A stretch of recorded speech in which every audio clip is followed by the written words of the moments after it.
Buenas noches, esto es Equipo de Noticias. Hasta las 23, no te muevas de la pantalla de A24, te vamos a contar todo lo que pasa. Y vamos a arrancar ya de inmediato en conexión con Uruguay, con Gustavo Descalzi.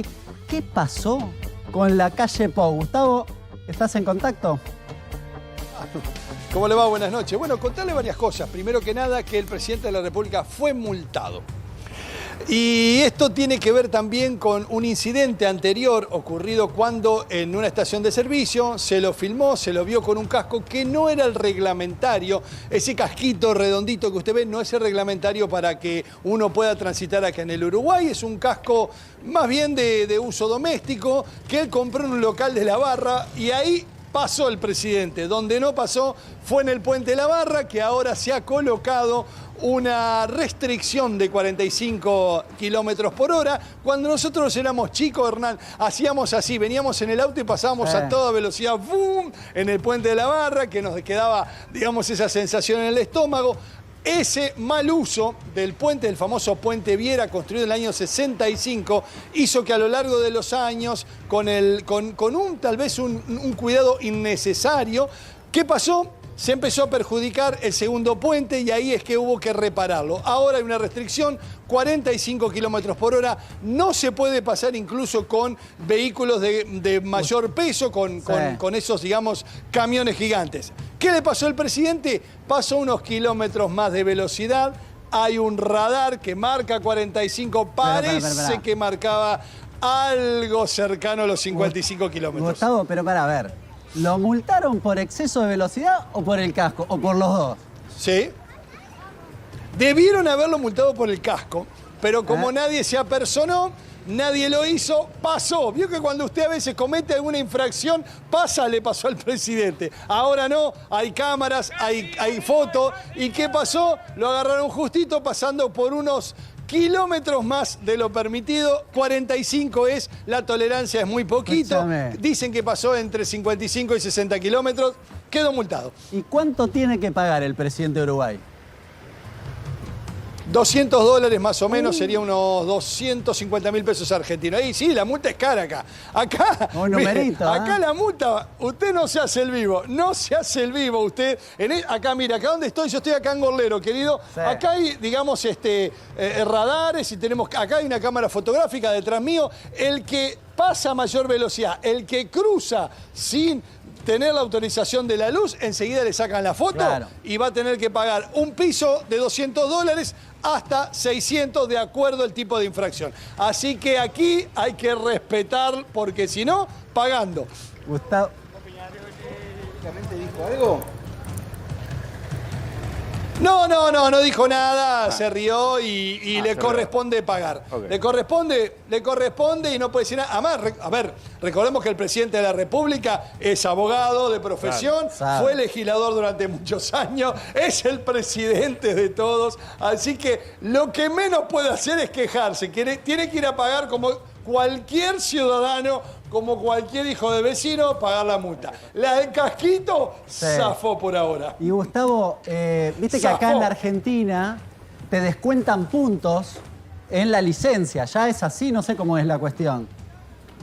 Sí, es así para las infracciones graves. No es en este caso. Claro. Este caso es salvo que tenga una acumulación de infracciones de este tipo, que ya tenga, digamos, una conducta. Por una acción, por una infracción, no hay ningún problema, salvo que haya un choque grave. Bueno, en ese caso sí. Para esta infracción no pasa nada, no hay ningún problema, no corre peligro la libreta del presidente. Tiene que ir a pagar $200, así que, presidente, clic caja, vaya a pagar la multa.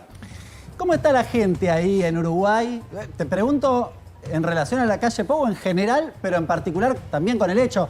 ¿Hubo comentarios en el debate público? ¿Cómo se trató en los medios sobre toda esta cuestión? No, sobre el tema de la multa no hubo ningún inconveniente. Creo que levantó un poquito más de polémica el tema del casco. Sí. Si busca la foto, señor director, debe estar en alguna subida que se hizo ahí en alguna página web. Ese casco no es el reglamentario. Ese es un casco de uso doméstico para jugar. No es un casco para andar en moto porque no tiene la debida protección. No es un casco autorizado. Incluso ahí es un casco barato. Debe costar unos... Ahí está, vio que es un casquito redondito. Canchero. Canchero. Sí, muy fachero, pero tipo, no es el reglamentario. un No es el motoquero reglamentario viejo, que le ¿no? cubre y le protege. Sí, se dice vintage ahora. Exacto. Un motojero Vintage, ahí está. vintage. Ahí está. Motoquero Pero vintage. es nuevo, ¿eh? Es nuevo. No, es nuevo. Lo compró, le digo más, $60 pagó. Así que pagó más de multa que por el casco. Claro, Así que 3 cascos. 3 cascos tenía ahí. Pero después lo se veíamos podía- en otras igual, de todas imágenes formas, que Sí. tiene un casco normal, digamos, habitual de los que corresponde Sí. utilizar. Se ve que esta salió... no, tiene y... Este lo compró la barra, se quiso hacer el cancherito. Pasó inadvertido, debió haber sido multado porque además el presidente de la República andando en moto solo, todo el mundo lo Ahora- vio, incluso la imagen que se lo ve ahí cargando nafta en una estación de servicio. Es Claro. decir, yo el presidente me lo crucé en el verano 8 veces. Mirá, O ¿y sea, como cualquier vecino. Claro, ¿cómo es eso? Habitualmente la calle Pou anda en moto por los distintos lugares, digamos, ¿no? Y la custodia y demás, ¿cómo funciona? Bueno, hacía bastante que no andaba en moto. No, sí, claro, sí, trabajo. Sí. Vamos a separar los temas. Primero, hacía bastante que no veraneaba acá. Quiero contarle que la presidencia tiene una residencia aquí en Punta del Este, sobre la está bien. avenida Roosevelt. Algunos la Bien, usan la y Chapalmalal, otros la usan. Es claro. normal. Ahí está. Es normal que en el verano el presidente, cualquiera de los presidentes haya venido acá en alguna oportunidad. Si usted busca antecedentes, su papá, Sanguinetti, algún presidente no lo quiso usar. Incluso el Pepe Mujica quiso vender la residencia presidencial. Normalmente el presidente y la familia veraneaban en el balneario de Rocha, que está pegado aquí a Maldonado. Este año quiero contarles a todos que está separado definitivamente y ya se inició el trámite de divorcio, con lo cual seguramente en los próximos días va a salir el divorcio. Así que anda tranquilo, anda solo. Yo no lo veo normalmente con una gran custodia. Me he cruzado 8 o 9 veces con el presidente y se suele ver. Yo lo he visto bajar en el auto, el manejar, ir al evento, ha ido a presentaciones, ha estado en reuniones, ha estado, por ejemplo, en la presentación de la Copa de Oro, estuvo en una actividad de la comunidad judía aquí, estuvo en la presentación que hicieron un grupo de empresarios, es decir, distintas actividades que son comerciales Claro. o culturales, se lo ha visto el presidente de la República. Bueno, Gustavo, muchísimas gracias. Muy completo toda la cuestión. ¿Me va a Seguilo de preguntar si cerca. el lunes va a ir a verlo a Susana? A ver, ¿cómo ¡Epa! es eso? Espera. ¿No me preguntó eso? Espera, ¿No me espera, preguntó espera. eso? Lo dejamos para No, intrusos. no. Chao, se lo cuento a intrusos. Chao. No, la gente quiere que se lo cuenten intrusos, le cuenten intrusos o con Karina Mazzocco. No me lo Estamos preguntó, acá quedó afuera. estoicos hasta que cuente. Por favor, mirá que está ¿Cómo le todo va? el mundo expectante. No, anticipo todo, A queremos ver. todo. A ver, lista corta, dijo Susana Jiménez, solo quiero a aquellas personas que han estado a lo largo de mi vida. El presidente de la República es la principal autoridad, pero no ha sido una persona que ha estado a lo largo de la vida con Susana Jiménez, como ha sido Darín, Tete Custaró. Así que en la lista el presidente de la República no está. No está. Upa. No puedo usar la moto. No está, pero es el presidente de la República. ¿Usted Es el está presidente de la incluido en esa República. lista, Es decir, Descalzi? ¿Usted está incluido en esa lista? Yo cuando Susana dijo todos aquellos que han estado en las buenas y en las malas a lo largo de toda mi vida, pensé que hablaba de mí. Claro, yo levanté claro. la mano enseguida y dije, ¿está hablando de mí? ¿Esto está hablando de mí? No, afuera. No. A hacer puerta, a ver cómo los invitados llegan. Va a venir Tete, va el Negrito Oro, va a estar los Darín, va a estar, bueno, toda la familia, va a venir Cristian Castro, va a presentar la nueva novia Cristian Castro. Mirá. Quiero decirle que hoy, mañana y pasado, último show Sí. de Susana Jiménez aquí en Punta del Este. No va a haber más, ¿eh? Vamos de vuelta. Hoy jueves, mañana viernes y el sábado, últimas 3 funciones de Susana Jiménez con Piel de Judas ahí en el Enjoy. Así que no hay más. La última oportunidad que tienen todos aquellos que quieran venir a verla. Le digo más, no sé si no está prácticamente ya totalmente vendida las 3 funciones. Así que mis amigos, última oportunidad para verla. El lunes que viene voy a estar haciendo la puerta en la casa de Claro. Susana Jiménez. Bueno. Le golpeo el programa y si Sí. me da entrada le cuento todo lo que está pasando. Pero un representante nuestro no está invitado, lamentablemente. Bueno, muchísimas gracias, Gustavo. Yo no pierdo la esperanza, ¿eh? Yo te veo el lunes adentro. ¿quién le Andá a hacer diga? puerta, no estaba mal ¿quién le eso. diga? En una de esas Hago terminás puerta. adentro. Voy a hacer puerta. Gracias, Gustavo. Chao, mis Nos amigos. vemos. Que pasen bien. Bueno, y acá en la Argentina sigue el debate sobre la ley ómnibus y el presidente Milei dijo, por enésima vez diría, que básicamente el gobierno no negocia ningún tipo de modificación, en todo caso alguna sugerencia. Escúchenlo. ¿Cuáles son esos artículos en los que usted no está dispuesto a ceder, que son No innegociables? estoy dispuesto a negociar nada. Bueno, tengo entendido que ya hay 100 artículos menos En de realidad, los que enviaron inicialmente. hay algunas mejoras. O sea, lo que nosotros sí aceptamos es que hubiera mejoras. Pero el resto no negociamos. Es decir, puede ser que algunas reformas en lugar de ir ahora puedan ir más tarde, pero no las negociamos. ¿Y algo en lo que esté dispuesto a ceder en esa nada. negociación? La libertad no se negocia. Ok. Bueno, el presidente insiste con esta cuestión. La verdad que cuando uno ve lo que está sucediendo en el Congreso, en las comisiones y demás, en los distintos ámbitos de donde los diputados están discutiendo la ley ómnibus, da la impresión que hay algún tipo de concesiones. De hecho, hay buena parte del articulado que ya ha sido excluido directamente del proyecto de ley ómnibus. Pero estamos esta noche con la presencia de Alejandro Cacase. ¿Cómo estás? Muy Buenas bien, noches. Hernán, un gusto estar acá. Buenas noches y a todo el panel. Diputado, arrancó preguntándole por la cuestión de la interna radical. Estuvo Martín Tetaz hace un par de días atrás. Mencionaba acá, decía, bueno, en realidad estamos todos de acuerdo, pero la mitad firmamos el dictamen, la otra mitad no firmó el dictamen. ¿Cómo está? ¿Se rompió? Primero me parece que hay una coincidencia muy amplia en los temas. Hace unos días cuando estuve acá yo les decía, hay temas como las privatizaciones, las jubilaciones, el tema de los derechos de exportación, que todo el radicalismo coincide. Y lo ha expresado ahora a partir de 170 disidencias que hay en la ley. Lo que planteabas recién es objetivo, el presidente puede elegir los términos que quiera, pero efectivamente después de una ronda de conversaciones que hubo con los bloques, la ley perdió 139 artículos. Eso es objetivo, es un hecho. Tenía 664 y pasó a 525, es decir, se fueron. ¿Y ustedes votaron o firmaron en disidencia 170? Y ahora firmamos la ley del dictamen de 525 artículos con 170 artículos en disidencia, es decir, en los que o queremos modificaciones o los vamos a rechazar. Y la verdad es que si no cuenta con la anuencia del resto de los bloques, entre ellos la Unión Cívica Radical, pero también del PRO y también de Hacemos Coalición Federal, la ley no se puede aprobar. Así que la dinámica lleva a que necesariamente tengan que producirse cambios para que sea aprobada. Y en los casos que no se produzca ningún cambio, esos temas corren el riesgo de ser rechazados. Yo veo hoy, por ejemplo, que el tema de los derechos de exportación o retenciones es muy probable que no sea aprobado.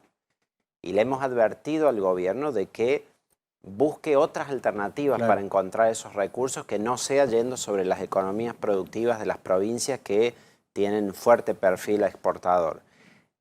Las jubilaciones habían buscado suspender la movilidad jubilatoria, por suerte eso se abandonó, ahora se ha hecho la propuesta de una nueva fórmula jubilatoria, pero que no convence porque todavía en el problema del empalme se come hasta algún mes de inflación. En esas condiciones creo que tampoco va a pasar. Lo del FGS, que lo habíamos conversado con vos días atrás, lo del Fondo de Garantía de Sustentabilidad, creo que hay una disposición a que se pueda consolidar deuda con el Estado, pero no a que los activos que tiene el FGS de empresas sean transferidos al Tesoro sin más. Entonces, todo eso o va a tener que ser modificado, rediscutido, cambiado, o va a terminar siendo rechazado. Gonzalo. Sí, Alejandro, la duda que queda viendo cómo se fueron dando las negociaciones en las últimas, si quiere, 48 horas, es hasta dónde la UCR, el PRO y Hacemos Coalición Federal va a mantener esta postura de te escucho para negociar y si no se pueden llegar a cansar de las sorpresas que están recibiendo. Por ejemplo, esto que sucedió ayer a la noche, a la madrugada mejor, dicho, de que la concesión del pago de deuda de las cajas jubilatorias a Córdoba y Santa Fe que se había negociado desapareció del dictamen. A ver, Primero, nosotros creo que no nos podemos cansar. Eso no puede ser parte de nuestro vocabulario porque cansados están los argentinos que esperan soluciones. Nosotros tenemos que estar en el Congreso siempre dispuestos a dar el debate y encontrar esas soluciones que el país necesita. Segundo, yo veo un proceso virtuoso en el diálogo. Porque como digo, si se presentó un proyecto de ley a partir de que dialogamos, marcamos algunos temas en que había desacuerdos, se pudieron sacar 139 artículos, se hicieron modificaciones en tantos otros, me parece que de la conversación hay un fruto que se produce. Salió un dictamen que nosotros habilitamos con la firma para que pueda ser debatido en el recinto y dándole toda la celeridad a este debate. Y ahora ha habido nuevas rondas de conversaciones que se dieron el propio martes y hoy, esta mañana y hasta la tarde, donde hemos hecho planteos. Eso el gobierno lo va a tomar, va a producir nuevas modificaciones que van a dar en cambios que se hacen en el recinto como sucede con cualquier otra ley. Entonces yo confío realmente en que, así como lo logramos la semana pasada, esta semana también tengamos un resultado virtuoso de ese proceso que se derive en nuevos cambios. Hay algunos límites que ponemos. Las emergencias, por ejemplo, dijimos no más de un año. Eso se cumplió. Prorrogarle por uno más uno. Pero ahora lo va a prorrogar solo el Congreso, que era otro de los planteos. Solo el Congreso va a poder prorrogarlo. Hay algunas emergencias que empezaron con 11, ahora son 9 y probablemente vayan a 7 emergencias. Entonces se reduce el número de las emergencias y la cantidad de facultades que se delegan. Ahora hay temas en que nosotros decimos no. Privatizaciones en masa de 41 empresas, no. En algunas se excluyó YPF, ahora Banco Nación, ARSAT, Nucleoeléctrica se someten solo a privatización parcial, pero me parece que hay una discusión que dar todavía por las 37 que restan. ¿Ustedes quieren que eso vaya al Congreso, pase por el Congreso? Claro, porque hoy hay un procedimiento que las privatizaciones son ley por ley. Y en esto yo noto que la Libertad Avanza tiene una cuestión ideologizada con las empresas, que por el solo hecho de ser estatales son ineficientes y la verdad que no coincidimos porque hay empresas que pierden dinero porque venden los servicios por debajo de lo que tienen su costo. Por ejemplo, en Arsa compra energía, no tiene tantos empleados, pero compra energía al exterior, la vende más barata, obvio que va a perder plata. Los trenes, se invierte todo el dinero en operar los trenes y en infraestructura que después no se recupera por el boleto, pierden plata, pero están perdiendo plata porque subsidian un servicio. Claro, puedes hacerlo más eficiente, pero la discusión del servicio... Hay otras empresas que efectivamente son ineficientes y que por ahí haya que privatizarlas, y hay otras que son que dan ganancia y funcionan bien y no hay necesidad. De hecho, planteamos lo de YPF y el gobierno se dio cuenta y lo retiró. No sé si Milei lo entiende a lo de YPF como una negociación, una mejora o qué término utiliza, pero claramente se dieron cuenta que no era razonable privatizar YPF y lo aceptaron y me parece que es parte de un diálogo productivo. El ministro Caputo, Luis Caputo, el ministro de Economía, dijo ayer que si el Congreso no aprueba este paquete de reformas, el ajuste va a ser mayor y va a recaer en las provincias. Internamente en el bloque, ¿esto cómo cayó y si tuvo algún tipo de impacto en las negociaciones? Bueno, nosotros representamos 17 provincias y hay 5 gobernadores del radicalismo y 10 de las fuerzas que han integrado Juntos por el Cambio. No cayó bien eso, no cayó bien. Pero no cayó bien sobre todo porque en la discusión, además de que se está colaborando mucho para que esta ley pueda salir, el gobierno nacional concentra todo en el paquete fiscal que le necesita a la nación, que es retenciones. Pero recordemos, las retenciones no son coparticipables, es decir, ninguno de esos ingresos van a las provincias y por el otro lado perjudican severamente algunas de las actividades productivas de las provincias. Yo lo entiendo bien al gobernador de Santa Fe, Puyaro, cuando dice, si nosotros exportamos soja, maíz, trigo y todas esas actividades van con retenciones, está perjudicando a las actividades productivas de su provincia y por el otro lado no recibe nada de recursos por la provincia con eso. Entonces, ¿cómo no va a tener oposición? Después de ese mensaje de Caputo, ¿hubo algún interlocutor del gobierno que llamó, se comunicó y dijo, bueno, tranquilos, no están así, sigamos el diálogo? Bueno, esta mañana estuvo el vicejefe de gabinete de la Nación, Rolandi, y con otros funcionarios también de jefatura de gabinete y del gobierno trabajando con nosotros en la ley. Es decir que yo entiendo cuando se habla para la tribuna, digamos, diciendo no hay negociación, no hay más cambios, lo dijo de algún modo también el ministro del Interior, pero después estamos conversando para que haya cambios. Los hubo, los hay y los va a haber. Y de esa manera, lo cual yo lo veo bien a que haya negociación. Por ahí otros lo ven con otra connotación. La negociación es parte de la discusión política para poder llegar a acuerdos. Veo que eso va avanzando, nos vamos acercando a obtener cambios que si llega a buen camino, podría perfectamente el martes con la convocatoria que se hace de la sesión ser aprobada la ley. Alejandro, interrumpimos un segundito, tenemos un urgente. Estamos con Ale Pueblas con el tema de la cobertura de UMA. ¿Se acuerdan? Esta niña que fue asesinada de un balazo en la cabeza, 9 años, con las detenciones que se produjeron en el día de la fecha. Ale, ¿qué novedades tenés a estas horas? Hernán, ¿cómo te va? Muy buenas noches. Como bien decías, detenciones en el día de la fecha, pero un prófugo. Atención. Primero, un joven de 20 años, cerca de las 5 de la madrugada, apellido Rojas, delincuente, quien estaba en un supuesto lugar de alquiler. Se dice que es un aguantadero, se investiga al dueño de esa vivienda y se busca al tío de su novia, quien se hacía pasar por el tío de su novia, porque aparentemente sería el líder de una banda que corta y que vende autos robados. Así que atención con esto, que es información de último momento. Esto es fresquito, fresquito de ahora, y sobre todo a este hombre, a este prófugo que lo buscan intensamente por estas horas y que van a revisar y van a pedir, obviamente, el celular, tanto del quien le alquilaba a Rojas, de 20 años, para saber en qué condición se lo alquiló su tío por unas incongruencias que se fue dando a lo largo del día en los diferentes medios. Primero, que le habían pagado 25.000 por esa posilga de alquiler, ese aguantadero, después que le habían dado 50.000, después que al final no le habían dado el dinero. Lo cierto es que la policía encontró solamente 25.000 pesos en su casa y en las próximas horas seguramente le golpearán la puerta y le van a preguntar cómo fue el alquiler con este hombre. Llegaron en ese Peugeot 307 a ese lugar, pero unos kilómetros antes se le pincharon los neumáticos y tuvieron que tomarse un remis. Bueno, también se está buscando a ese remisero para que preste declaración frente a Policía Federal. Después que detienen a Rojas, este joven de 20 años, seguramente cuando estaba detenido... Walton এসিতে ইনস্টলেশন একদম free. Cómplices. Un menor de 19 años y uno de 20 años, alias el paraguayo, que cobraba un plan de ANSES. ¿Hermanos que ellos? Un potenciar trabajo. Hermanos, 17 y 20 años, que estaban en otro lugar con características similares, Hernán, a otro aguantadero. Habló también la policía con el dueño. El dueño de ese lugar dijo que también, o casualidad, le habían alquilado por una red social, muy similar a lo que pasaba aquí en San Pedro, que la verdad que no miraba las noticias, lo mismo que nos dijo el dueño de la vivienda de San Pedro. ¿Y qué tenemos para agregar a esta hora de la noche? ¿Qué decía esta persona, Miguel Pastor Romero Molina, alias Patoto? ¿Qué decía este hombre ante la justicia?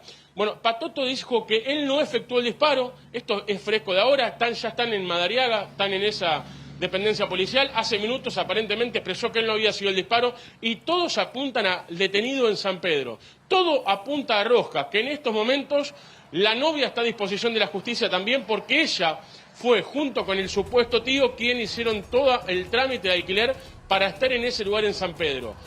Se busca un prófugo.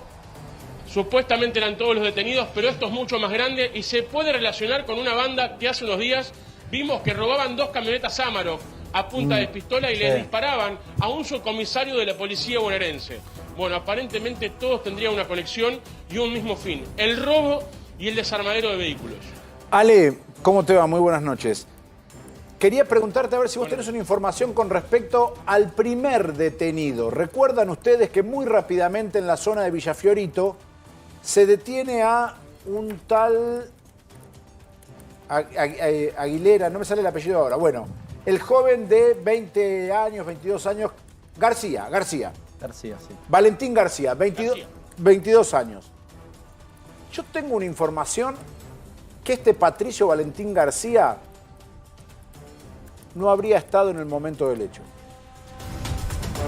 Y que en realidad... ¿Es verdad, Carlos, lo que decís? Lo que están buscando no es un quinto sospechoso, sino el cuarto.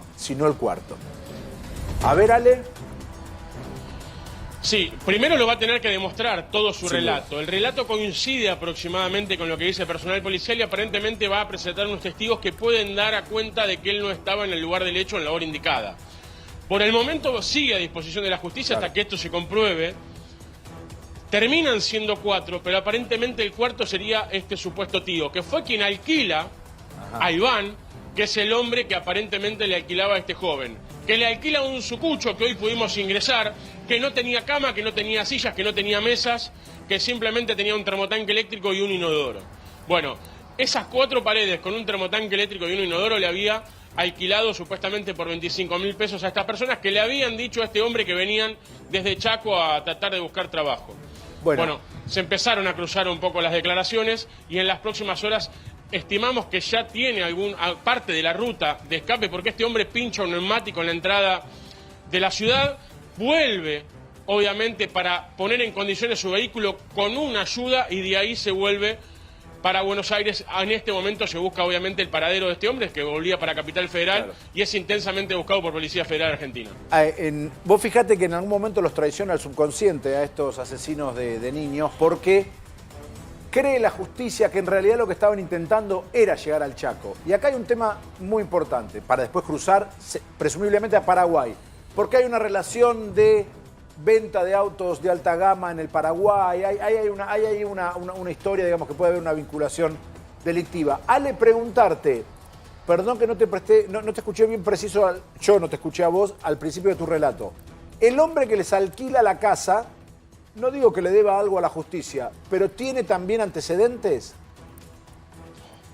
Un prontuario enorme. El dueño de la casa de San Pedro. Detenido, se tiroteó con personal policial hace unos meses, por lo cual estuvo detenido. Se encontró una masa en su casa que había sido producto aparentemente de un homicidio, o sea, no es trigo limpio. Lo acusan y tiene una denuncia por violencia de género. El prontuario de este hombre es verdaderamente complejo y es quien dice que salió de todo eso, que hoy está bien y que simplemente es un hombre que alquila un pedacito de la vivienda que le dejó su abuelo. Pero bueno, la realidad es que tiene un prontuario complicadísimo, que en las próximas horas se va a saber la charla que tuvo con el supuesto inquilino. Él dice que solamente es por la red social Facebook, el cual él publicaba la casa para vender, pero la verdad que el relato en los diferentes medios, incluso hablando con nosotros, cambiaba. Es más, a mí me pidió dinero para salir al aire en el día de hoy, y después, como yo lo dije al aire, como lo estoy diciendo ahora, dije no lo voy a seguir entrevistando porque quiere que le dé plata, me terminó dando la nota minutos más tarde para el noticiero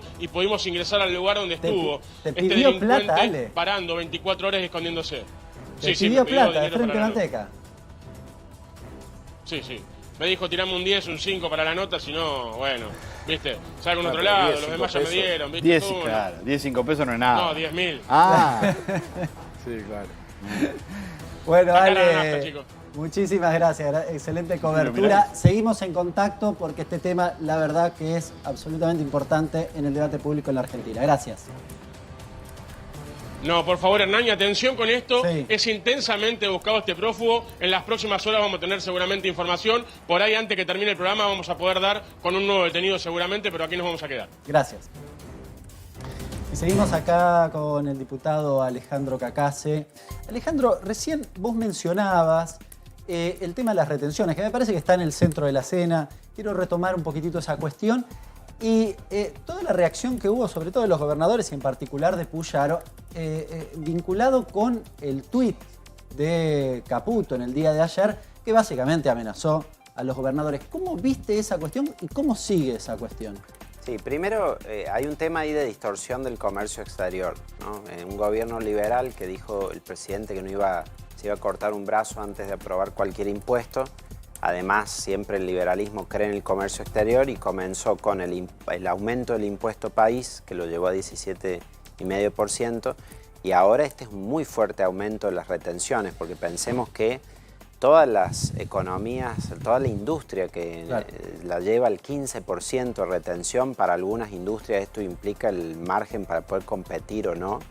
Y después además está el maíz, el trigo, la carne, todo en 15% y los subproductos de la soja el 33%. Esto para la Argentina productiva, donde están esos cultivos y donde está esa producción agroindustrial, lo rechaza contundentemente. Lo que sí, con responsabilidad se le ha dicho al presidente, busque recursos de otra manera.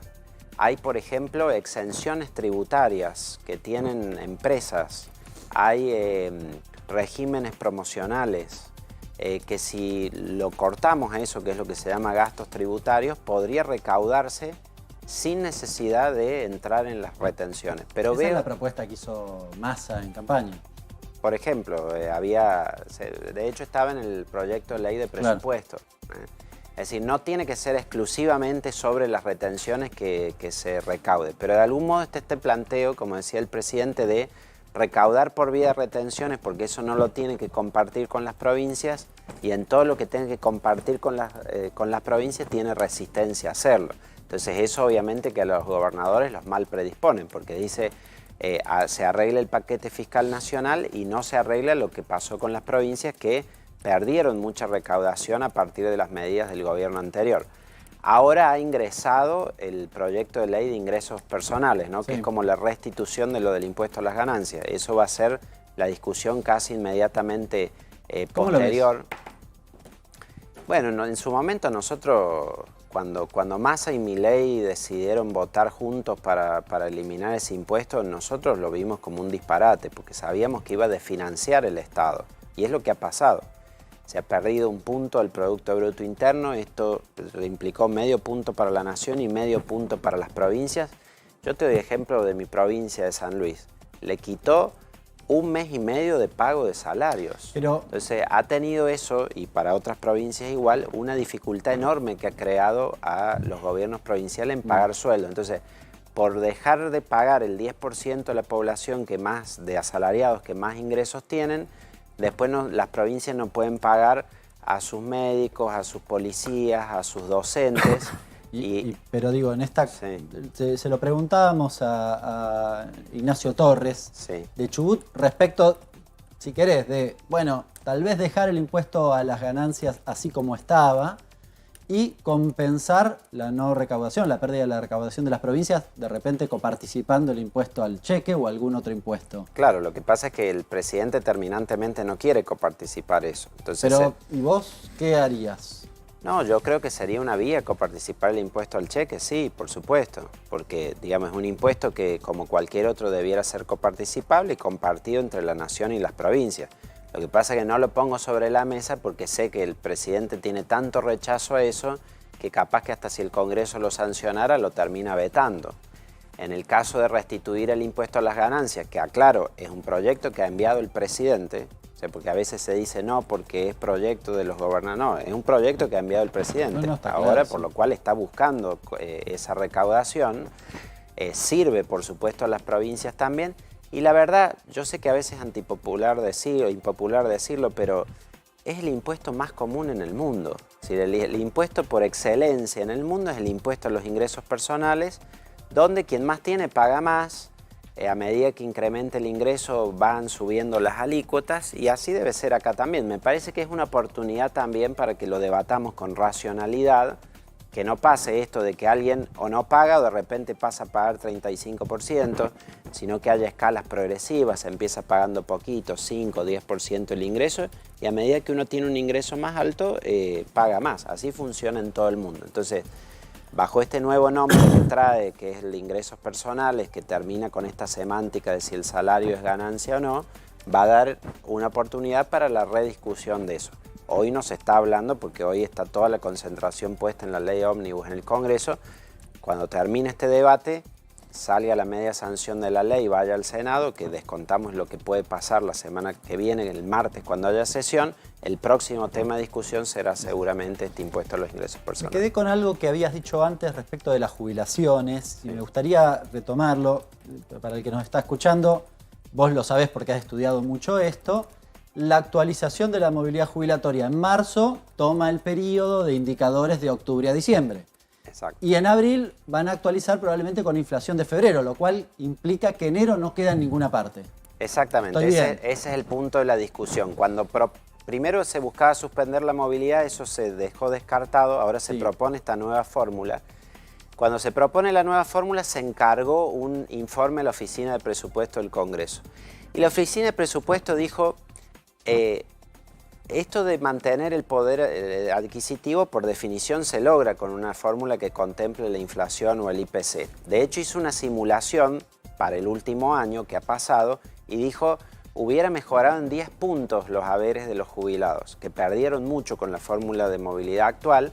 Dice, con esta fórmula hubieran perdido 10 puntos menos, lo cual muestra una mejoría que se produce con la fórmula en un escenario de inflación. Pero inflación creciente. Sí, exacto. Pero advirtió lo que vos acabás de mencionar. En ese empalme o transición de una fórmula a otra, esta propuesta por el gobierno ahora está comiéndose, por decir, el mes de enero. Y eso tiene un gran perjuicio para los jubilados, porque en una economía de alta inflación como la nuestra, que en diciembre la inflación fue 25%, en enero puede llegar a ser del 30%, implica hacerle perder a los jubilados 30% de sus haberes. Claro. Entonces el mecanismo de la fórmula creo que es bueno, pero hay que compensar eso que está marcando el Congreso, que es la Oficina de Presupuesto, que es para la primera aplicación, tiene que pagar también la inflación de enero para que la transición sea justa y no le quite a los jubilados ninguna porción de su haber. Ese es el estado de la discusión en este momento en el tema jubilaciones.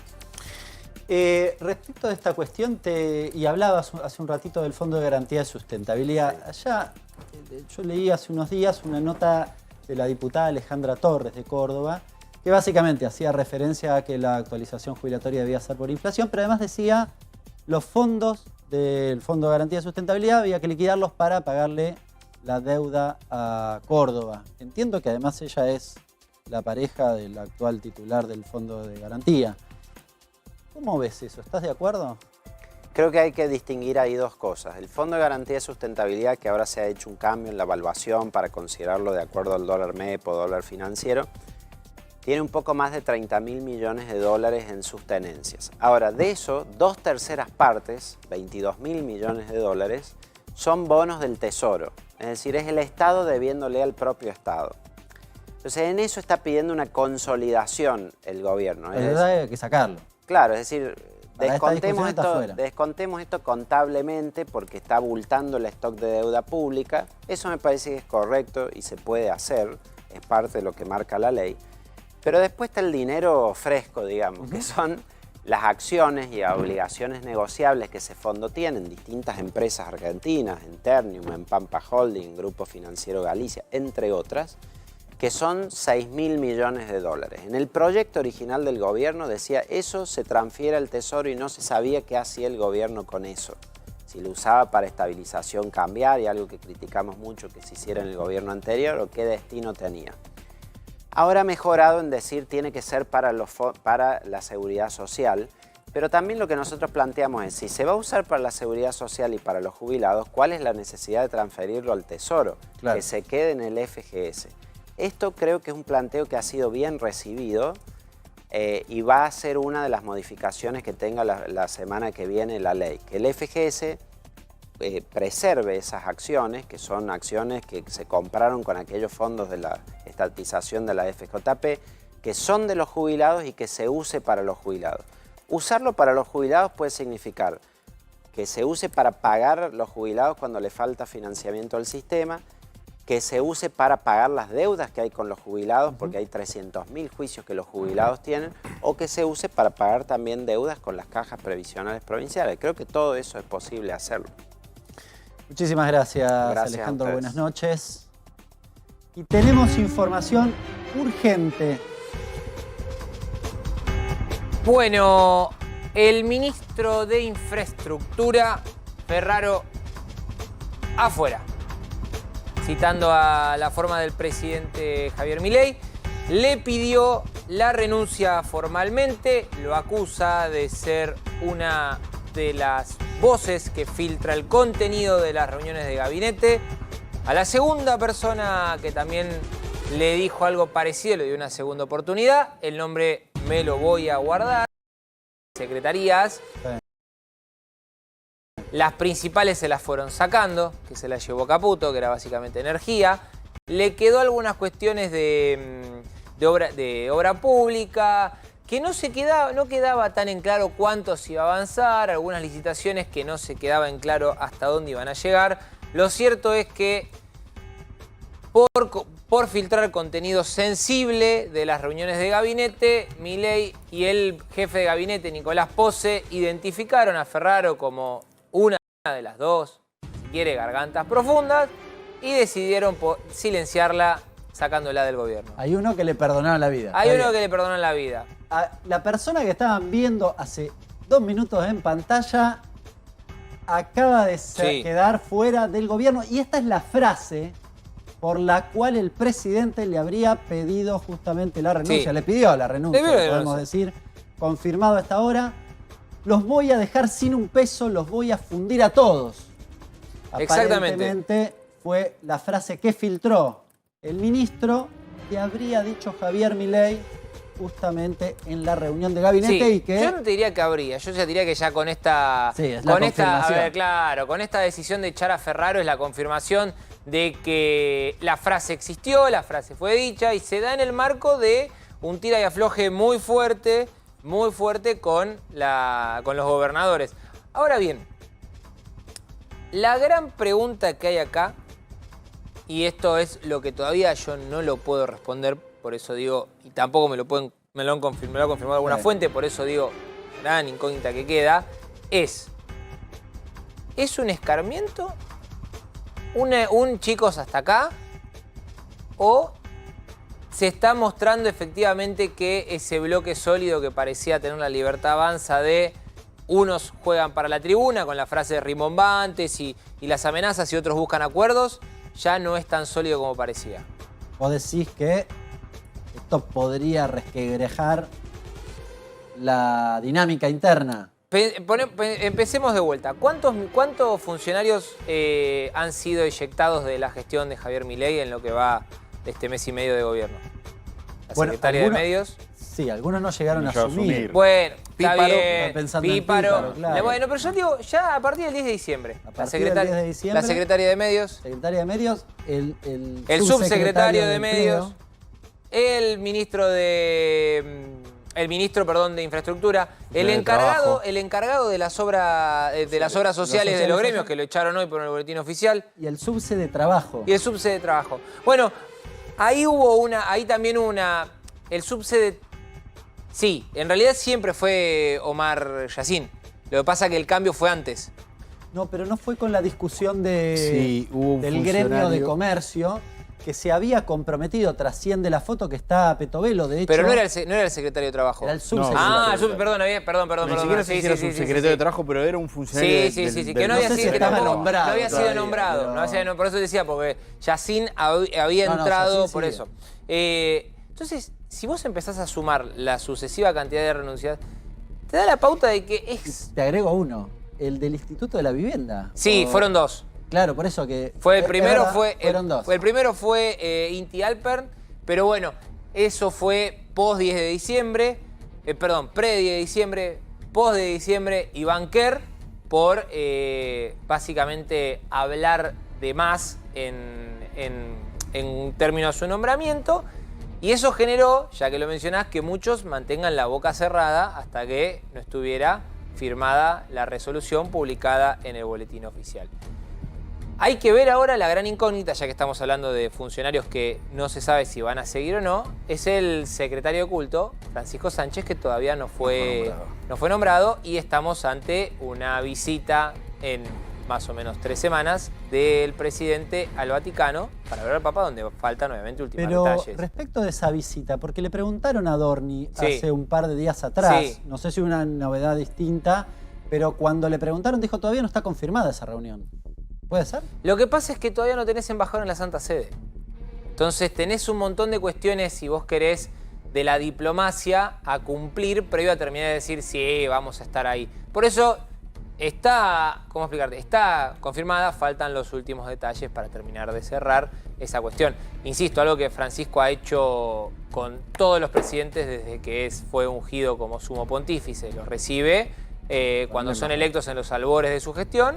Y obviamente con Cristina Fernández de Kirchner al poco tiempo de haber sido ungido papa. Dos miradas rápidas con la información que trae Gonzalo en caliente. La primera, mensaje para el resto de los ministros. Sí, obvio, cállese la boca.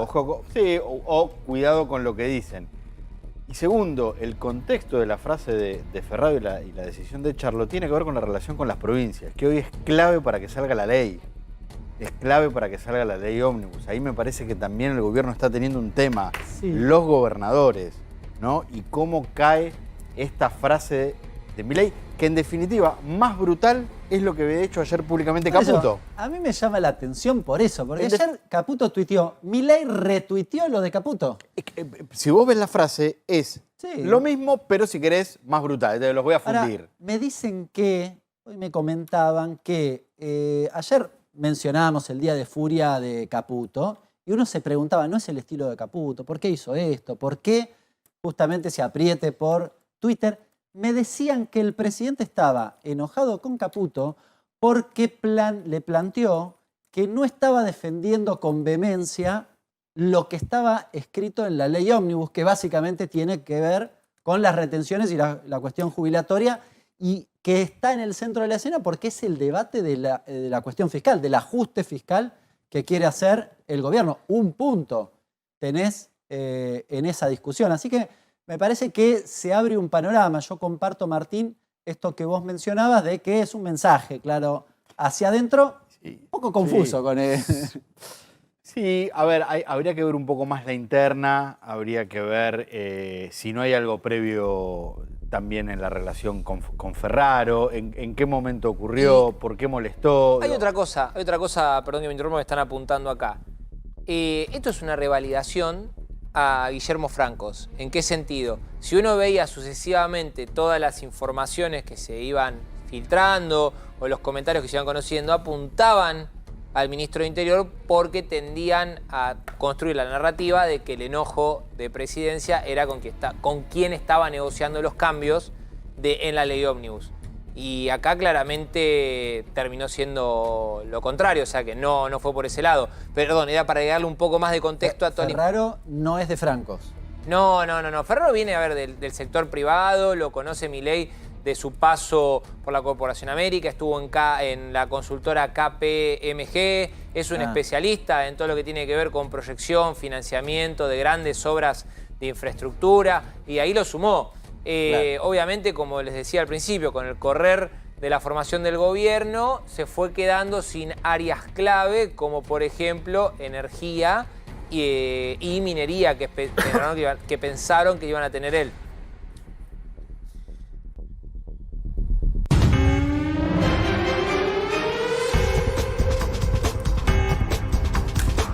Tenemos información urgente de la mano de Carlos Estrione. Carlos. Atención, porque la Superintendencia de Investigaciones de la policía de Vicente López, detuvo a Keiko y Caco. ¿Quién? Epa, bien, no me quedó claro. Acaban de detener a Keiko y Caco. Estos dos salames que habían robado una patrulla de Vicente López, ¿lo recuerdan? Que la policía había llegado hasta un lugar porque había una pelea. Por supuesto, los efectivos se bajan, comienzan a intervenir en la pelea y estos dos alcoholizados se suben a la patrulla y se filmaron para subirlo a TikTok. ¿Se entiende lo que estoy diciendo? Mira, acá está. Esta cámara es la del patrullero. Mira cómo están. Se ríe. No. No sé cuál es Keiko y cuál es Caco. En realidad... Esa es la filmación de la patrulla. Interna, la cámara interna. Se preguntaba la gente, ¿por qué no salieron a perseguirlos? Primero, están en un auto blindado. Si estos dos salames pierden el control del vehículo, pueden ocasionar una desgracia. Y después que todo el tiempo los estaban siguiendo. Claro. Vicente López tiene digitalizadas absolutamente todas las patrullas. Acaban de ser detenidos. Bueno, y estamos con Dayana Polisoto. Dayana es contadora pública. Queremos que nos ayude a entender de qué se trata la modificación del impuesto a las ganancias, básicamente lo que se llamaba cuarta categoría, que ahora ha cambiado su nombre y que en principio, según la propuesta del gobierno, es un nuevo impuesto que se denomina de ingresos patrimoniales. ¿Todo bien? Ingresos personales. Personales, ahí ¿Qué está. tal? Buenas noches, Dayana, para ¿cómo todo estás? el equipo. ¿Cómo les va? Bueno, voy a tratar de hacerlo lo más sencillo posible dentro de la complejidad de lo que es el impuesto a las ganancias. Y para poner un poco en contexto cómo fue esto, teníamos el impuesto a las ganancias, cuarta categoría, como bien vos mencionabas, hasta diciembre del 2023. A partir de enero del 2024 empezó a regir lo que se llama el impuesto cedular de mayores ingresos. Cedular significa que se calcula de manera totalmente aparte, fuera de lo que es el régimen general del impuesto a las ganancias. Claro. Y actualmente tenemos vigente este impuesto cedular que les estoy mencionando y el importe mensual a partir del cual se paga impuesto a las ganancias es de 2.340.000 pesos. 15 salarios mínimos. 15 salarios mínimos, el vigente al 1 de enero, que son 156.000 pesos por salario. Ahora bien, esta ley salió en octubre con vigencia a partir del 1 de enero del 2024 y nunca se reglamentó. Entonces hoy tenemos empresas que no están pudiendo retener o están reteniendo de la manera que les parece más correcto. De hecho, hubo una consulta en los últimos días de diciembre de AFIP donde respondió cómo debería hacerse la retención a los empleados, pero la realidad es que no está reglamentado. Y sabemos que se quiere derogar, que justamente es lo que busca este proyecto que se denomina impuesto a los ingresos personales.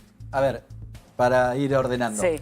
El que estaba alcanzado, quedaba alcanzado por el impuesto cedular, hoy no tiene retenciones o tiene una retención. En realidad sui generis. debería tener retenciones porque la ley está vigente, pero al no haber reglamentación, algunas empresas dijeron, bueno, esperamos a fin de enero a ver qué pasa. Claro. El problema fue principalmente con las empresas que pagaban diciembre en enero, porque el impuesto es por lo percibido, es decir, por el momento que se paga. Si diciembre se pagó el 2 de enero, entonces tenían que aplicar el nuevo impuesto. 2 de enero no tenían ni idea qué hacer. Claro.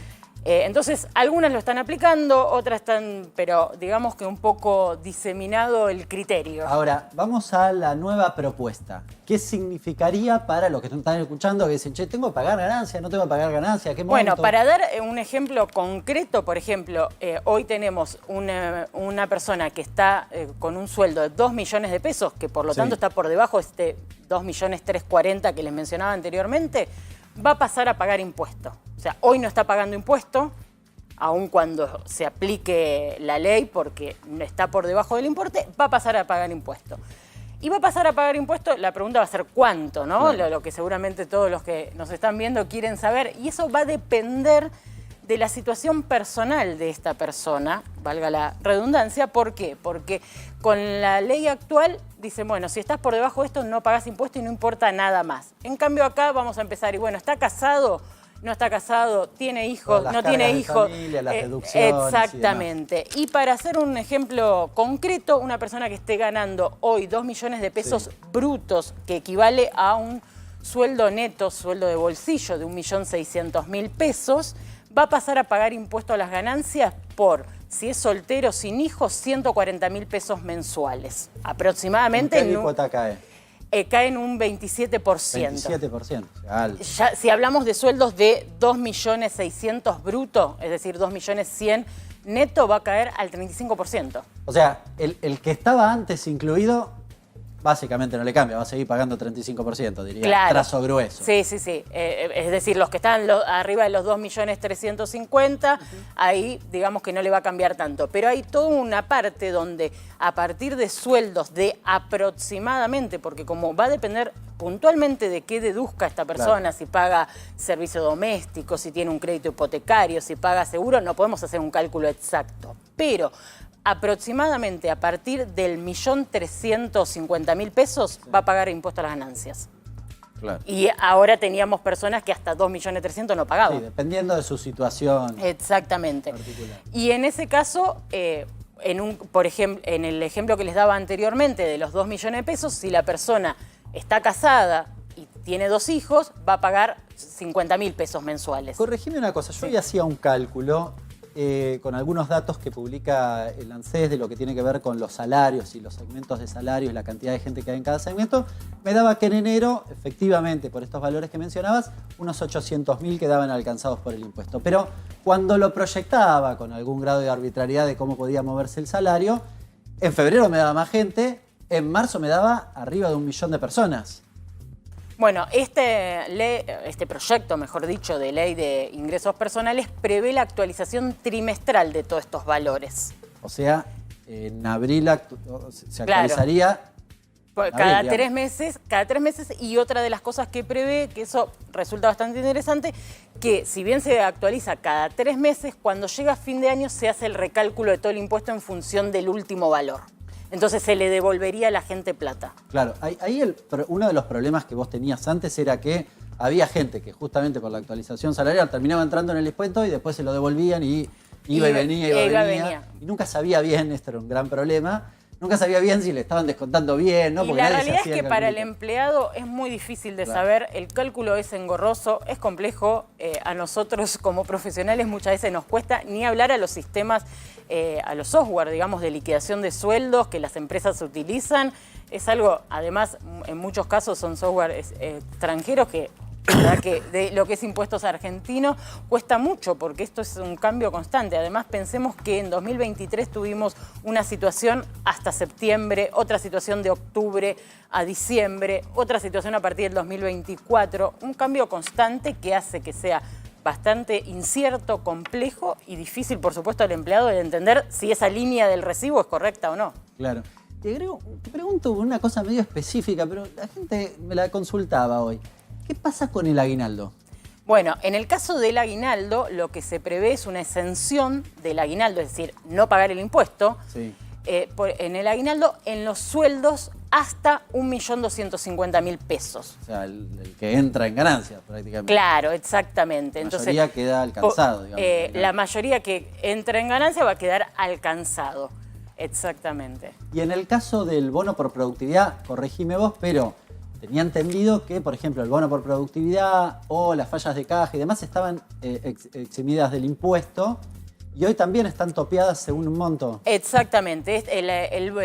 La exención para este tipo de conceptos, que es bastante amplio porque si bien la ley menciona poquitas cosas, después hubo varios dictámenes de la Dirección Nacional de Impuestos donde amplió el concepto de bono. Entonces muchos gremios fueron incorporando conceptos a esto que podría quedar exento. Lo que está exento es hasta el 40% del mínimo no imponible y con sueldos brutos inferiores a 2,5 millones de pesos. Claro. O sea que si yo tengo sueldos superiores a eso, no queda exento estos conceptos. ¿Qué pasa? Se discutió en estos días con el tema de la retroactividad, ¿no? Es decir, algunos habían dicho, ayer yo los escuchaba, que podía ir a septiembre. Tengo entendido que eso no puede ser así porque el impuesto es anual y el año 23 está cerrado. Ahora, supongamos que dentro de 2 meses se aprueba esta ley y pasa enero, febrero, tal vez marzo y no tuve retenciones y cobro 2 millones de pesos, por ejemplo. ¿Qué pasaría en ese caso? Debería cobrarse, es decir, debería hacerse esa retención y el empleado pagar, porque como bien vos mencionás, el impuesto es de ejercicio, es decir, es anual, de enero a diciembre. Y todas las modificaciones que sucedan durante el ejercicio aplican desde el 1 de enero, o deberían aplicar. Ha habido modificaciones donde la ley específicamente dijo esto rige a partir de septiembre y tuvimos como varios subperíodos dentro del periodo anual. Claro. Conceptualmente no debería ser así porque el impuesto a las ganancias es anual. Ahora, eso en principio el proyecto no lo dice. ¿Podría pasar que este proyecto se apruebe en abril y yo tenga que pagar el acumulado de las retenciones en enero? Sí, porque el proyecto habla de 2024. O sea que sería... ¿Y eso en la práctica te lo descuentan todos juntos? ¿Pasó alguna vez? Yo creo que si sucede algo así, sobre todo si se acumulan varios meses, se va a prorratear, porque si no sería una persona quizás queda sin salario ese mes. De hecho, la resolución general que prevé cómo retenerle al empleado, que hay que ver si se modifica o no con todo esto, dice que no se le puede retener más del 35% del salario y si no hay que pasarlo al otro mes. Entonces, si aplica este mismo tope sería eso, no le vamos a poder retener todo junto quizás. Claro, en el ejemplo que ponías de 2 millones brutos, 1.600.000 neto... 140.000 pesos, que es la retención que deberían hacerle al soltero sin hijos. 3 meses son medio millón. Claro, y estamos hablando de un 30% aproximadamente ahí. Claro. Que se quedaría. Yo creo que se va a tener que cuotificar eso. Pero bueno, hay que ver qué sale en la ley, cómo se reglamenta. Si sale. Si sale la ley, sí, claro. por supuesto. Es una discusión eso también, ¿no? Es una discusión. Lo que pasa es que, bueno, como mencionaba quien me presidió antes, las provincias perdieron mucha recaudación con esto y se supone que dentro de la discusión van a apoyar el proyecto. Y la persona lo está viendo del otro lado.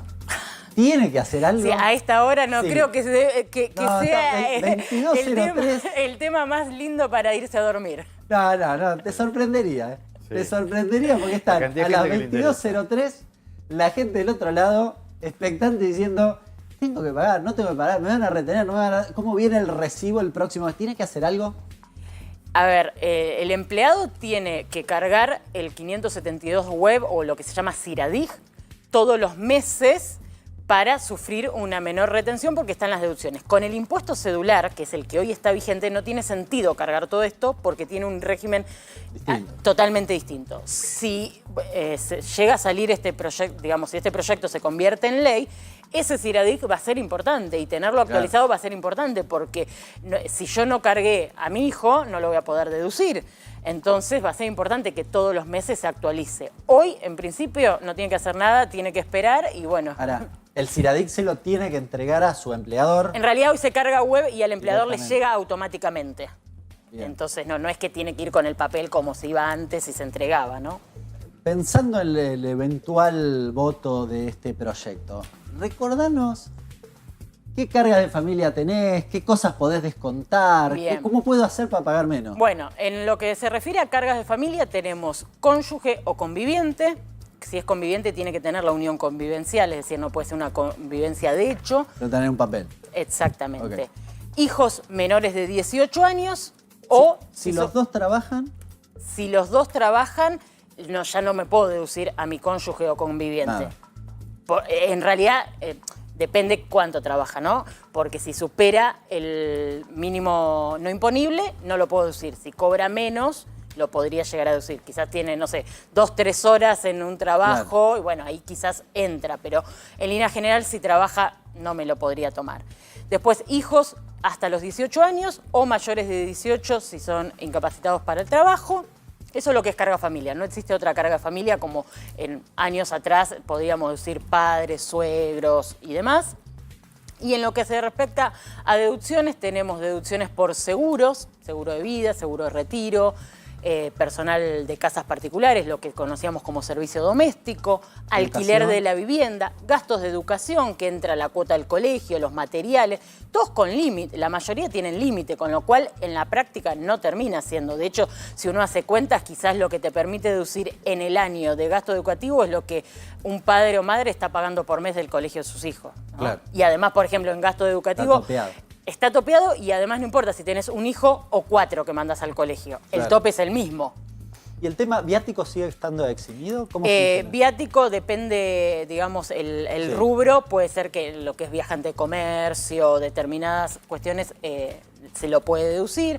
Después tenemos, como les decía antes, el alquiler de casa-habitación, la medicina prepaga, también con tope, gastos médicos, por eso es importante guardar las facturas, porque el CIRADIG te va a pedir todos Toda los esa datos. Te va a pedir la fecha, el número de factura, el quit del profesional que te atendió, el monto, no es, bueno, pongo más o menos lo que me acuerdo, digamos, ¿no?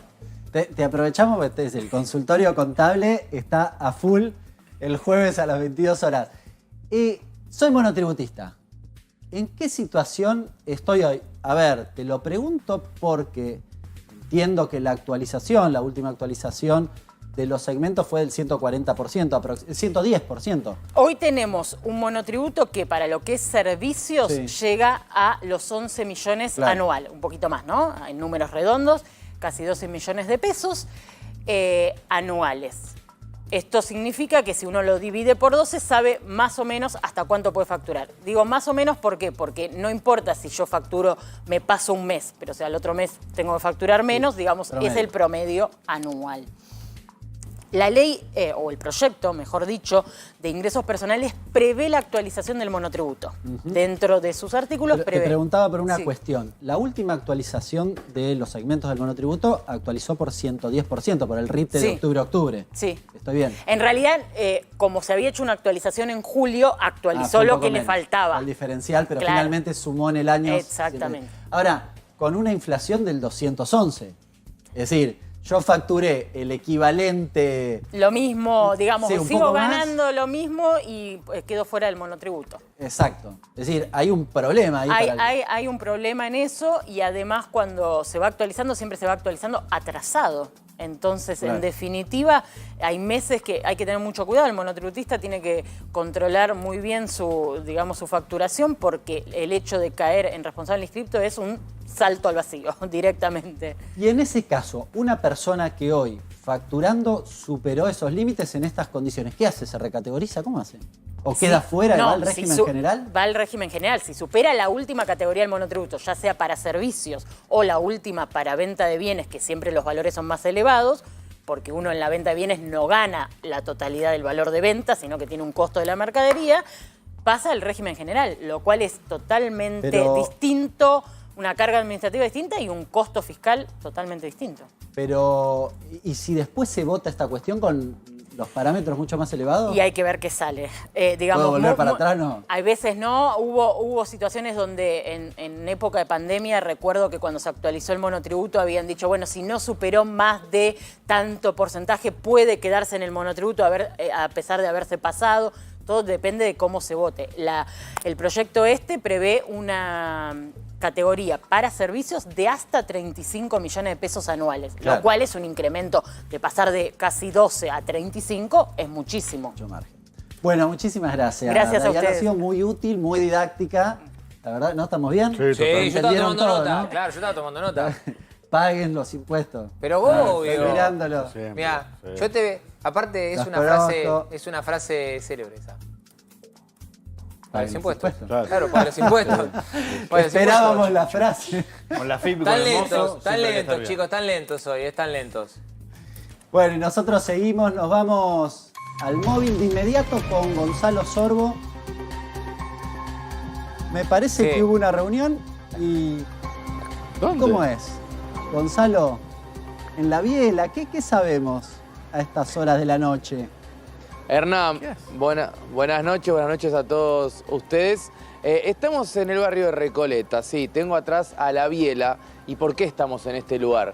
Porque hoy a la mañana en Futurock, que ahora vamos a escuchar las palabras del diputado Oscar Carrieno, dijo que habría reuniones clandestinas de otros diputados y legisladores en departamentos frente a este lugar donde estamos en este momento. Y te digo una cosa, Hernán, ahora vamos a escuchar las palabras del diputado, pero habría sospechas de que el documento de la ley Ómnibus se puede haber reescrito horas después de haber sido votado en el plenario de comisiones. Por eso estamos en este lugar. Lo que te estoy diciendo lo vamos a escuchar ahora. Vos me estás diciendo que lo que dijo firmaron- en Futurock. Firmaron un dictamen que no estaba, que se escribió después.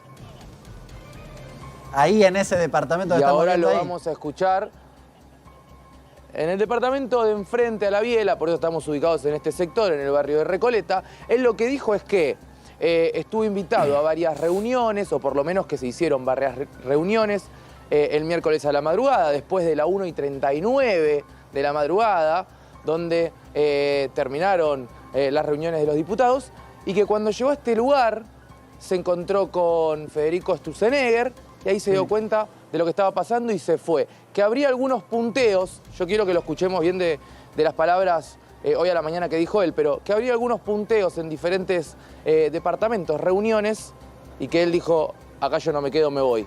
Escuchalo, Hernán, si te parece, Dale, y todos ahí en la mesa. Fuiste convocado ayer junto a otro grupo muy pequeño de diputados a una reunión particular para discutir el dictamen convocado por algún diputado o diputada de la Libertad Avanza. Sé que habían varias reuniones en varios lados, fui convocado a algunas de ellas. En nuestro bloque, o lo que nosotros hemos decidido es, una cosa es sentarnos con las autoridades de la Cámara para ver cómo se sigue metodológicamente, que es algo normal, y otra cosa es sentarnos a hacer punteos. Nuestras disidencias están puestas por escrito, están firmadas, y son aquellas cosas que nosotros, en nombre de los gobernadores y de nosotros diputados, es lo que queremos discutir y entrar al recinto. Nosotros no hacemos punteos por separado, no vamos mejorando la ley, y no vamos a entrar ni vamos a ir a ningún tipo de reunión que no sean con las autoridades de la Cámara porque la citación a esa reunión la tuvimos a través del secretario parlamentario de la Cámara. Después, cuando vimos las personas que estaban invitadas ahí, yo particularmente llegué, vi quiénes estaban, dijimos, no, esto no es lo que... ¿Estaba Federico nosotros Sturzenegger? esperamos. Estaba Federico Sturzenegger, sí. Bueno, Gonzalo, contundente el diputado contando lo que había pasado. Lo invitaron desde la Secretaría del Congreso a una reunión allí en el departamento que estás vos ahí enfrente. ¿Qué piso estás? ¿Qué piso estaba el departamento? Hola, Hernán, ¿me escuchás? Perdón. Sí, ahí te escuchamos. No sé si perdimos la comunicación. Estábamos comentando, recién escuchando... Ahí te estoy escuchando. Ahora sí, escuchando al diputado Carreño, que contaba, te diría, con lujo de detalles, la convocatoria que le hicieron desde el Congreso a esa reunión en este departamento en Recoleta, ¿sí, Martín? A ver, las reuniones políticas... Y no, sí. No, dale, Gonzalo, dale. Ay, perdón que sea... A ver. No, lo que quería decir es que... perdón, Martín, un segundo. Lo que te iba a decir es que también dice que no fue solo esta reunión, sino que habría otras y que él cuando llegó a esta vio a las personas que estaban y se fue. Hay una cuestión que es clave. ¿Por qué se suele hacer reuniones en lugares controlados como el Congreso? Es una pregunta simple, porque queda en registro. Queda el registro del Listo, ingreso. chao. Tenés el registro de quiénes están. A ver, muchas personas que no tengas o no tengas cargo, tiene que ir un ingreso. Entonces ya sabés quiénes formaron parte de. Hay dos cuestiones. Primero, es Vox Populi que el autor de buena parte del articulado es Federico Sturzenegger, claro. Lo mostró él públicamente en Twitter, lo hizo primero para la Fundación Pensar, después puntualmente para Patricia Bullrich y después le cedió ese trabajo a Javier Milei. Y en ese marco, ¿por qué la discusión con Sturzenegger no? Porque no tiene cargo. Por eso le dieron el cargo que tiene ahora. Sí. No lo tiene todavía. ¿Salió el boletín oficial? Ah, está bien. No, bueno, es que, perdón que insista en esto. Y acá, es un cargo. Y acá hay una cuestión que son... Mirá, en esa reunión, otro de los que tuvo una postura muy eufórica fue Miguel Ángel Pichetto, que habló primero de una crisis institucional que había generado el DNU. Y después, si vos tenés en cuenta de que el DNU está judicializado, que cada medida que está tomando la Casa Rosada tiene su correlato en la justicia, que una persona que no tiene firma... No, puedo disentir.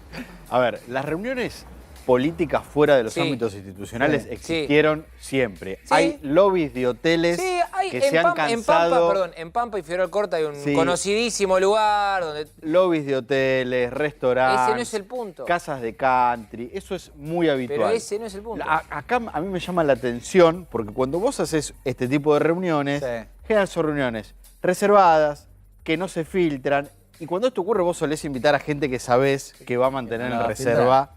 Esto salió públicamente al día siguiente de la eventual reunión. Creo que todo tiene que ver con el contexto de tensión que hay entre el gobierno, los distintos bloques parlamentarios, los gobernadores, que está generando el proyecto de ley ómnibus.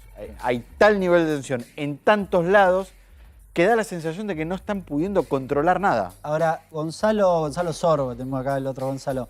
¿Se sabe alguien más que haya estado en esa reunión? Tengo algunos nombres que aparentemente estuvieron. Recién Gonzalo Prado nombró a uno. Sí. Aparentemente también habría estado Rodrigo de Loredo, Cristian Ritondo y otros nombres que también tengo. Pero vos sabés que recién quería sumarme un poquito a lo que estaban diciendo. ¿Y qué pasó después del 10 de diciembre? ¿Dónde se quedó el presidente? En el hotel a donde fuimos durante más de un mes. En el Hotel Libertador. Claro, ¿y qué es lo que hacíamos los periodistas de calle? Íbamos a cubrir no solo la presencia del presidente, sino también las reuniones que tenía con otras personas. Obvio.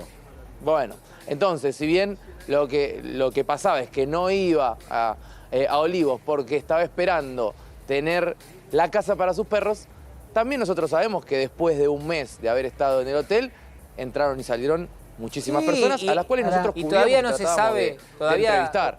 Gonza, todavía no se sabe, no se tiene el registro de de esas audiencias que tuvo el presidente en el hotel, ni tampoco de las reuniones que mantuvo.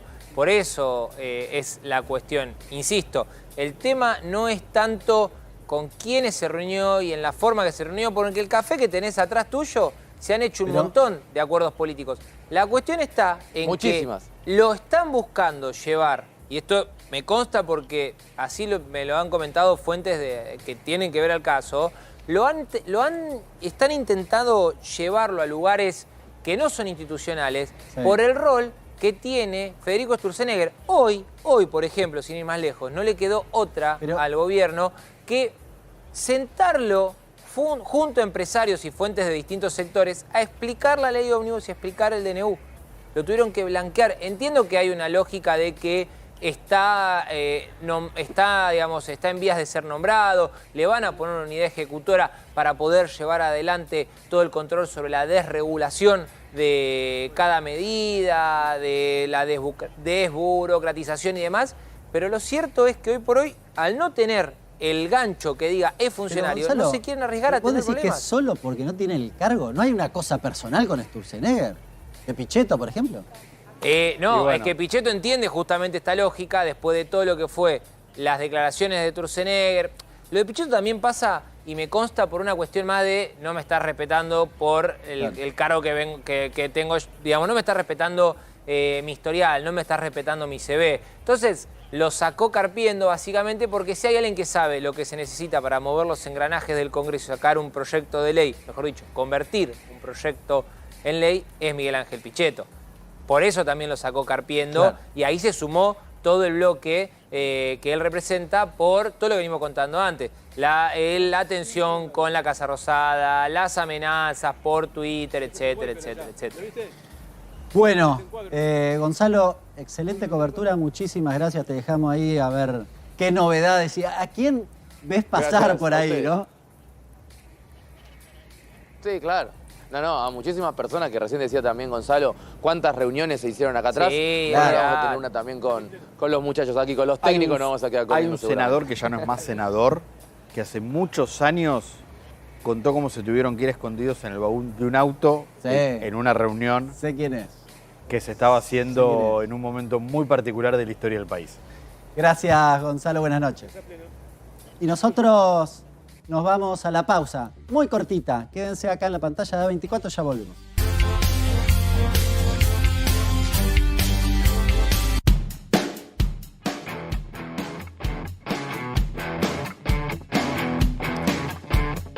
¿Suelen comprar en cuotas?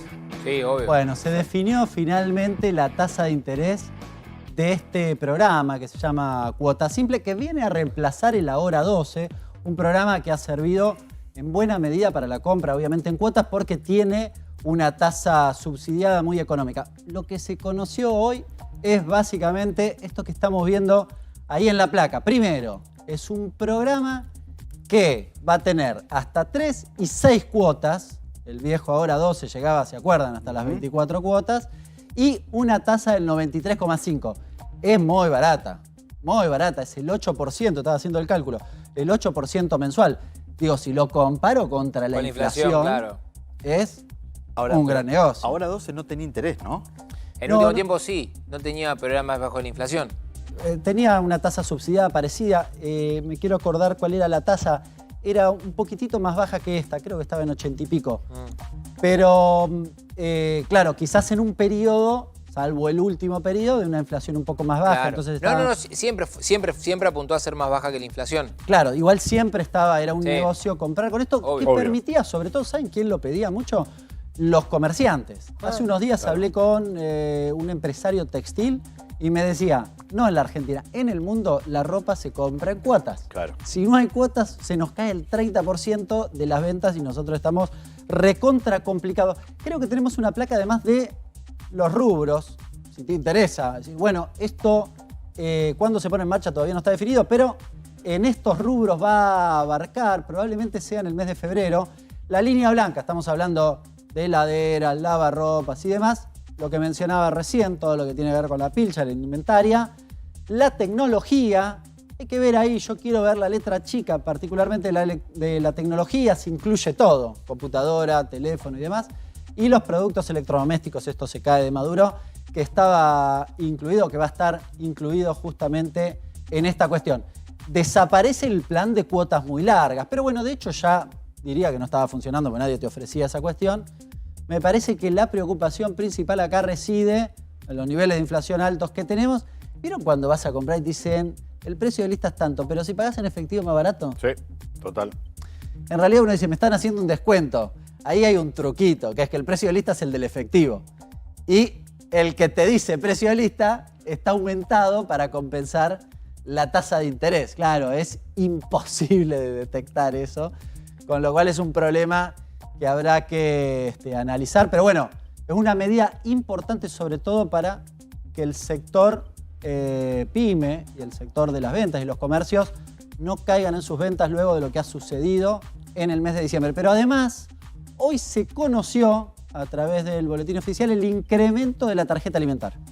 La tarjeta alimentar ya había tenido un incremento del 50% en el mes de enero y ahora tiene un nuevo incremento de otro 50%.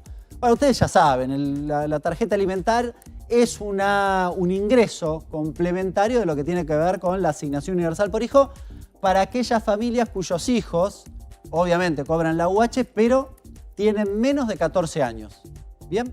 Puede ser asignación universal por embarazo y demás. Y fíjense, pasa de 22.000 pesos a 44.000 pesos. Se duplica este 100% que recién les mencionaba. Depende de la cantidad de hijos. Si tenés un hijo es ese valor. Si son 2 hijos no paga 22 por 2, sino 34.500. Y eso igual, de todas formas, para el mes de febrero se duplica y va a 69. En el caso de que tengas 3 o más hijos, ahí no se incrementa más. Es decir, si tenés 5, cobrás también este mismo monto, 45.500 y pasa exactamente al doble a 91. ¿Esto cómo se financia? Y te lo pregunto porque uno de los puntos centrales del gobierno de Milei es no gastar lo que no se tiene y no emitir más a través del Banco Central. Es una buena pregunta. En realidad va a rentas generales. Esto entiendo que es parte del acuerdo con el Fondo Monetario Internacional. Vieron que el fondo lo escribió en el acuerdo, en realidad en el comunicado conjunto del fondo con el gobierno. Dice, bueno, vamos a atender las problemáticas sociales. Las problemáticas sociales son la duplicidad de la asignación universal por hijo y la duplicidad de la tarjeta alimentar. La tarjeta alimentar la abona directamente el ANSES, ¿no? Sí. Bueno, entonces, uno de los ejemplos, por lo que decía Camartín, que me estaba recordando, el 70% de lo que se recauda por el impuesto país va al ANSES. Por ahí es una porción de eso. Sí. Digo, un impuesto que sigue vigente que no lo sacaron. Yo lo pregunto porque yo me acuerdo que Milei dijo no se va a gastar más de lo que no se tiene. ¿No? Como planteando, sí. Creo que hasta puso el ejemplo. Si hay 100, se gastará 100. Si hay 90, se gastará 90. No tiene una caja específica esta cuestión. Es decir, si lo tiene que pagar de rentas generales, se paga de rentas generales. No es ese tanto el problema en sí. Es decir, no hay una recaudación que diga, bueno, te puedo pagar esta plata que está en esta bolsa y si es más que esto no te lo puedo pagar. Claro. La discusión sí tiene que ver con lo que venimos hablando de hace un rato, que es básicamente el déficit fiscal. Obvio. Esto va a contramano de la reducción del déficit, y sí, claro. Pero, de nuevo, se engloba en esta discusión de yo voy a reducir 5 puntos el déficit, pero pretendo atender a los sectores más excluidos de esta cuestión. Por fuera de esta discusión, digamos, si querés más técnica o financiera, es una muy buena noticia para un sector que además es un sector vulnerable, en general de bajos recursos, y que con la inflación de diciembre y con la que se proyecta en enero, uno por ahí lo ve en números y no parece tanta claro. Plata, 60.000 o 90.000 pesos por mes, pero es un incremento muy importante. Sí, en este segmento el problema que habitualmente sucede es que estos sectores en general dedican ingentes recursos a la cuestión alimentaria. Total. Es decir, dedican buena parte a comprar la comida. Y la comida aumentó más que el 25.5, de hecho aumentó cerca del 30, con lo cual, digamos, cuando uno lo tiene que deflactar, ver si puede comprar lo mismo, le queda un poquitito menos. Pero es buena la reflexión, Martín, porque cuando uno hace el paquete de lo que ha sucedido, yo tiendo a pensar que estos sectores claramente son los más vulnerables, pero tienen tal vez esta recomposición, si querés, al menos el que tiene la UH, ¿no? Tal vez el desocupado, que no está dentro de este universo y no tiene hijos, ¿no? Ahora, el sector medio... Nada. Yo no encuentro... Y todas las políticas, No solo eso, sino que le sumás todos los aumentos, la posibilidad de que empiece a pagar impuestos a las ganancias nuevamente. Reversión de ganancias, sí. Sí, es un... Prepagas, el aumento de la nafta, claro, el aumento de los medicamentos. A ver, los aumentos todos. Todos. Todos los aumentos le caen, porque inclusive hay y también van a los sectores más bajos, porque yo te iba a decir, bueno, en sectores más bajos por ahí no tienen vehículos y no les impacta el aumento de la nafta, pero el aumento de la nafta también impacta en otro montón de actividades, como por ejemplo alimentos, que lo terminan pagando. O el transporte. O el mismo transporte. Sí, claramente clase media hoy está como expectante viendo qué medida va a beneficiarlos.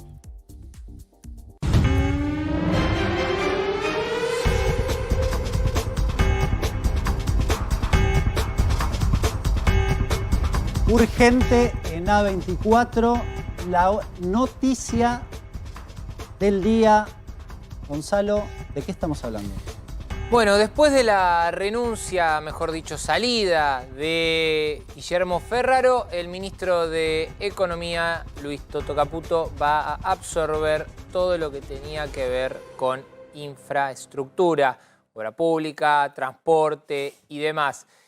Caputo ya había, si se quiere, desplumado en los albores de la gestión al Ministerio de Infraestructura al sacarle las áreas de energía y de minería, por lo que ahora termina con el combo, por así decirlo. Todas las medidas que tengan que ver con cuestiones vinculadas al bolsillo y a cuestiones económicas van a pasar a estar bajo la mirada de Caputo. Acá obviamente vemos como el presidente, si lo podemos poner en pantalla, eso Agustín, likea el comentario de un influencer de Twitter donde también está contando esta medida que te estaba adelantando, lo que obviamente da la confirmación oficial, ¿no? Por así decirlo, por cómo se maneja en la libertad Esta avanza. es la confirmación oficial. Claro. Y el me gusta en un tuit de alguien. Y uno entendería que sí. No es de... Claro, el me gusta del presidente a un tuit de otra persona. No creo que sea... Es lo que hay, chicos. Sí, no sé, no está bien. Es lo que hay. O sea, a ver, son las reglas de la Casa Rosada en este momento. ¿Qué quieren que les diga? Es pero así. Entonces, a ver, Gonzalo, resumida. Pero pará. Hay otro dato en esto, ¿no? Porque en el tuit al que el presidente le da like, dice, buena decisión, no hay plata. O sea, la decisión de sacarlo a Ferraro no estaría vinculada en esto, en la filtración, sino en una cuestión económica, de recursos, en esto que se ve. Por ahí, el no hay, por lo que me apuntan, el no hay plata es más que nada una cuestión de decir no hay que pagarle otro sueldo, otra estructura ministerial a una persona más que los echaron por plata. El único que no está más es el ministro, todo lo demás creo que va exactamente igual. El ministro? ¿Cuántos puntos del PBI en el sueldo del ministro? Podemos hacer el cálculo, pero me parece que es bastante poco significativo. A ver, en resumida, Gonzalo, entonces, hace un ratito se confirmó la salida del ministro de Infraestructura, Ferraro, del gabinete, y ahora se confirma que es el Ministerio de Economía. Podemos decir que el ministro Caputo es un superministro a esta altura de la noche. Ministro tradicional. O sea, si vos te pones a pensar, el Ministerio de Economía siempre tuvo, salvo desde la crisis del 2001 en adelante, cuando se creó planificación federal, todo lo que tiene que ver con obra pública, transporte y demás. Va a una reducción en el caso de las sillas en el gabinete, ¿no? Que pasan a ser 8, si no me falla la memoria, en vez de 9. Ah, eran 9, exactamente. Si habían sido 8 o 9, después 8 de 9. Bueno, y si hay algo que hemos discutido, diría, de diciembre, en enero, es cómo se mueve el precio de la carne. ¿Qué pasa con la carne? Si puedo comprar carne, no puedo comprar carne. Este informe de Cristian Balbo te cuenta todo. La ruta de la carne tiene varias etapas. Primero, importante, comprar el animal en pie en remates en el mercado de Hacienda. Segundo, el traslado al frigorífico. Tercero, la faena. Cuarto, importante, la distribución comercial. Algunos frigoríficos tienen carnicerías propias. De ahí al mostrador. Carnicería de Matadero, estamos del lado de adentro para hablar con Ignacio. Está saltando lo que pasó, 50 personas intoxicadas por comer carne en mal estado. ¿Cómo puede suceder eso? Y la verdad es cuando se rota la mercadería mal o cuando tiene un buen frío o a veces viene con un frío del matarife malo. Todo eso, o sea, es cuestión de cuidados. Control de la temperatura cuando llega. Si está en 0,5 el camión del tema de la temperatura, se baja la mercadería. Importante eso también, el traslado. Traslado, sí, aparte con el calor que hace, es fundamental que tenga un buen equipo de frío el camión. Estamos en tu carnicería. ¿Nos podrás presentar el protocolo y ir recorriendo para saber cuál es el paso a paso para que llegue la carne a nuestras casas?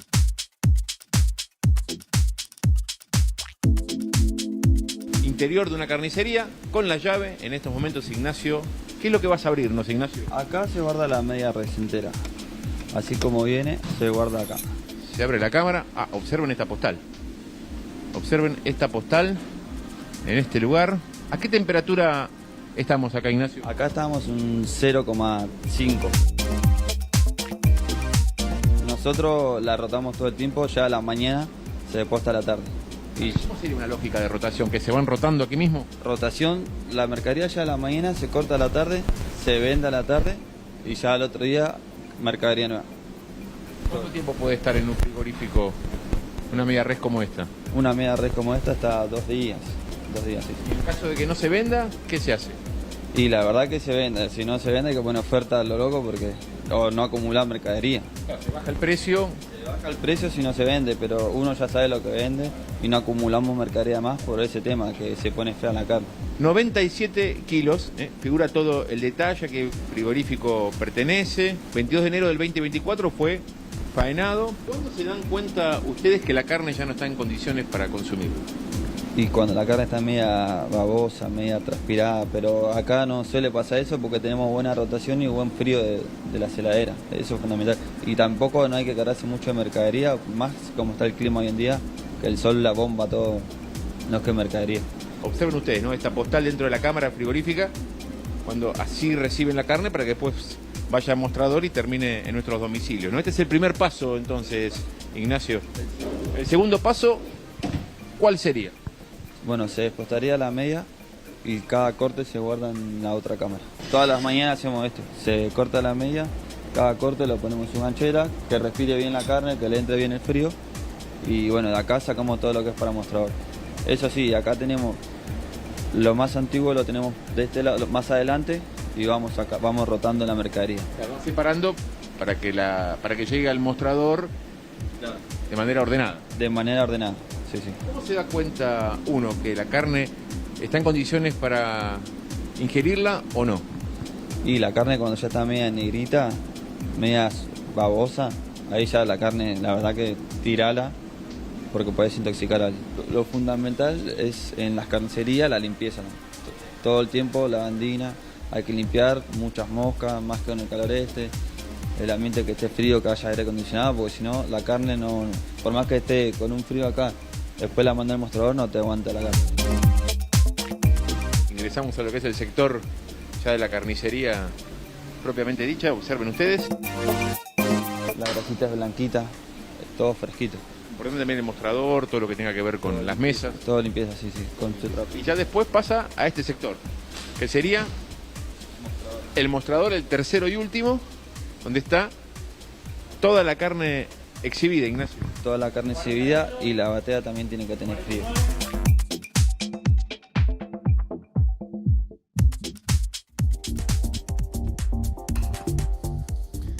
Bueno, ahí tenés, ¿saben que la carne estuvo aumentando en el último tiempo? Calladito la boca, pero hoy lo miraba en el mercado de Hacienda. La carne tiene una característica. En la carnicería vale lo que compró, lo que pagó al consignatario, digamos. Cuando le bajó la media res y le dice, vale esto, es el que le pone finalmente el precio a la carnicería. Y me fijaba que hubo un nuevo incremento y estaba el kilo vivo más o menos en unos 1.600 y pico de pesos. En los últimos 10 días aumentó 20%.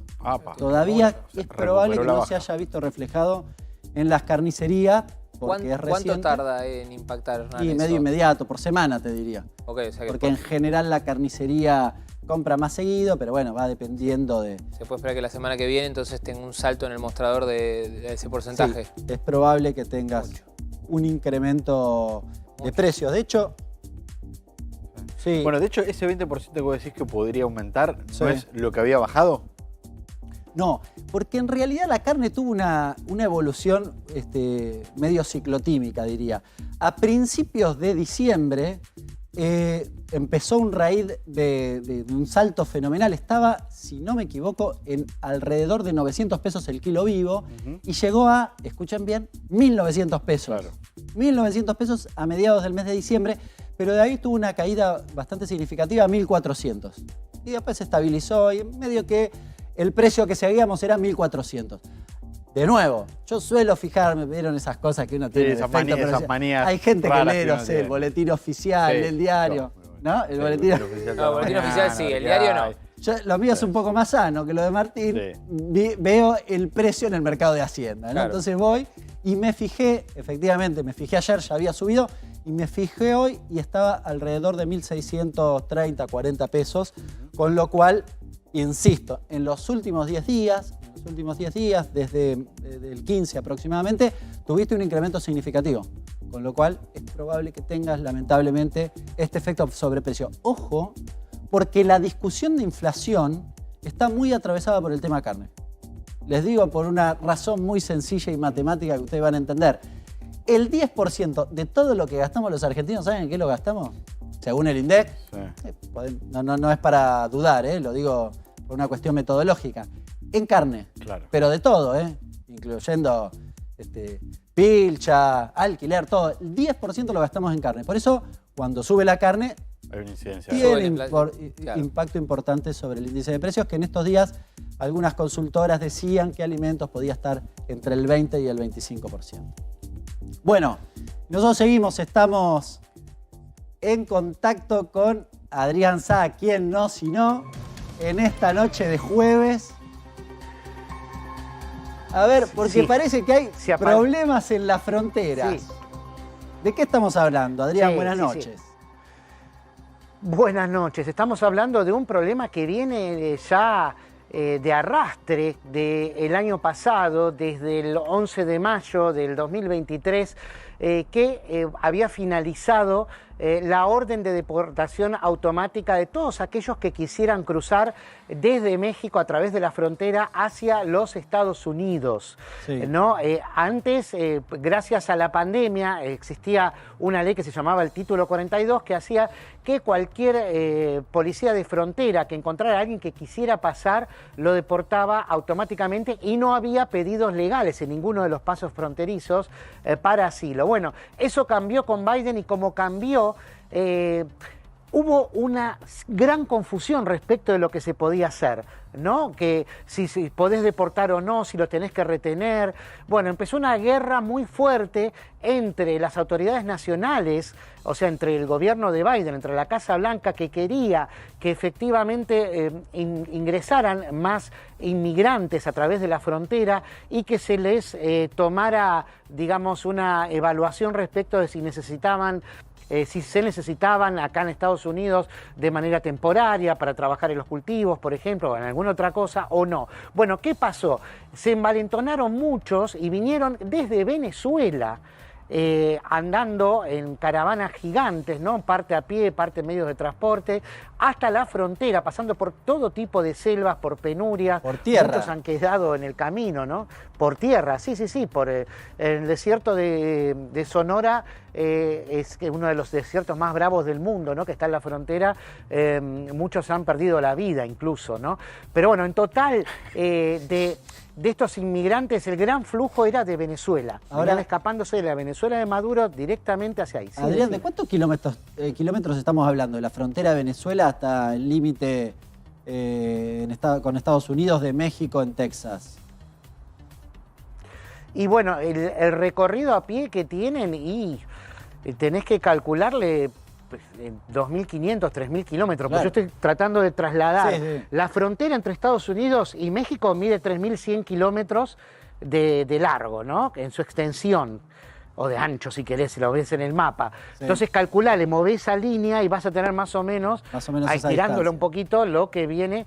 Claro, pero hay lugares que son selvas impenetrables, muy difíciles de pasar. Y acá incluso, bueno, ha salido el caso, se lo ha difundido una de las cadenas de Estados Unidos, CNN, de 2 venezolanos, ¿no?, que se encontraron con los nuevos problemas que hay. 2 estudiantes de arquitectura, uno de ellos graduado ya, que, bueno, se reducen su estilo de vida a la supervivencia, directamente a tratar de pasar. ¿Por qué? Porque esta disputa entre Texas y los Estados Unidos, Texas no quiere que pase de ninguna manera y el gobierno federal sí quieren que pase. Entonces, ¿qué hace el gobernador de Texas? Desde hace meses ya los está mandando en micros a ciudades demócratas como Nueva York, como Washington D.C., como Filadelfia. Y entonces eso hace, claro, diciendo, ¿ustedes quieren que pasen los inmigrantes de manera ilegal? Bueno, yo se los mando a sus estados y háganse cargo. Bueno, algo a pequeña escala pasó en uno de los pasos fronterizos, que es el del Eagle Pass, el Paso del Águila, donde, bueno, pusieron alambre de púa a las autoridades texanas y la Corte Suprema de la Nación, de aquí de Estados Unidos, ordenó a que corten esos alambres de púa. Son 3,5 kilómetros llenos de estos alambres y eso hace que mucha gente que quiera pasar o termine brutalmente herida o muera. Entonces ahí fue este lugar, estos 3,5 kilómetros de este paso, se transformaron como en un símbolo del desastre que es la política migratoria de los Estados Unidos. Pero ¿qué pasa? Desde el punto de vista electoral está siendo muy aprovechado por Donald Trump, que dijo una frase tremenda, tremenda. Algunos tienen partidarios en la Argentina, increíblemente, que dice, los inmigrantes, nunca dijo que ilegales Donald Trump, los inmigrantes están envenenando la sangre de esta nación. ¿No? Es una frase que dijo hace un poquito más de un mes, pero que después repitió palabras más, palabras menos, pero que tiene una gran repercusión favorable a los que quieren votarlo, ¿no? Claro. Muchos de los que votaron en estas últimas internas dicen que es el gran problema de Estados Unidos son los inmigrantes, no los ilegales, los inmigrantes. Adrián, me imagino que el sector republicano más conservador, obviamente, le encanta una declaración de ese tipo, pero en general, el promedio del estadounidense, ¿cómo ve la cuestión de la inmigración? Bueno, si uno tuviera que promediar, es difícil promediar cuando los sectores son tan homogéneos a veces, ¿no? En cuanto a decisión por voto. Yo te diría que hay una mayoría que sí los acepta, quizá de manera también inconsciente, sabiendo que este es un país de inmigrantes. Claro. O sea, todos los que con los que hablas son nietos, bisnietos de inmigrantes, necesariamente, es igual que en la Argentina, o en la mayoría de los casos de la Argentina. Entonces, sí hay una aceptación, pero lo que te dicen es, sí, pero queremos que se filtre la inmigración y que no vuelvan a pasar, no sé, las pandillas de Centroamérica, por ejemplo, claro, que terminan traficando fentanilo.